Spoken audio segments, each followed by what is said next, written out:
I still remember the sound of that notification. Just a simple ping. But it shattered everything I thought was real. It was a quiet Tuesday evening, the kind of night where routine feels safe.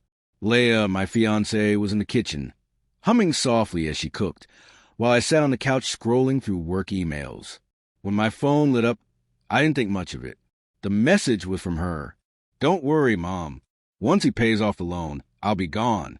For a moment, I just stared, reading it again and again, waiting for it to make sense.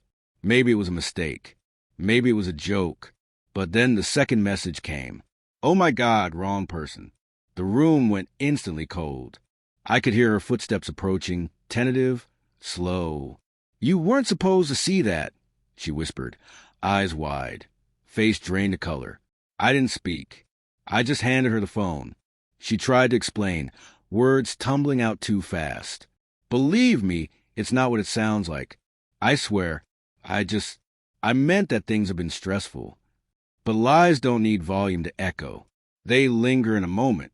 Every memory, every laugh, every plan, every promise started to replay like a cruel montage. The ring on her finger, the way she spoke about our future, the nights we spent planning a wedding that suddenly felt like fiction. I wanted to believe her. God, I wanted to. But that message said everything words should never say.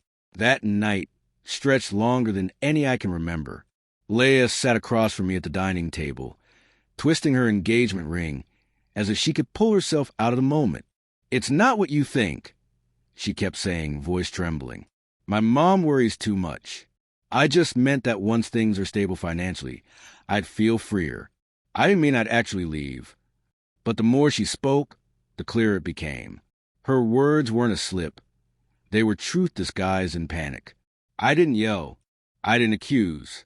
I just listened quietly as something inside me began to fracture. When someone shows you who they are, even by accident, that's the moment you see them most clearly. The next morning, I went to work like nothing had happened. She texted all day, long apologies, explanations, even pictures of us together, as if nostalgia could erase that line. "Once he pays off the loan, I'll be gone." We had taken that loan to start our life. The house, the wedding deposits, everything we had dreamed of. I had thought we were building something together. Now I saw the truth. I had been building something for her, and she was waiting for the right moment to walk away. By the end of the week, I stopped answering her calls.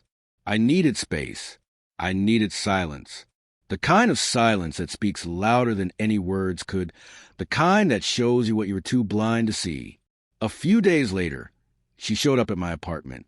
I hadn't planned to see her again, but there she was, eyes red, hair messy, clutching a folder like it contained the truth.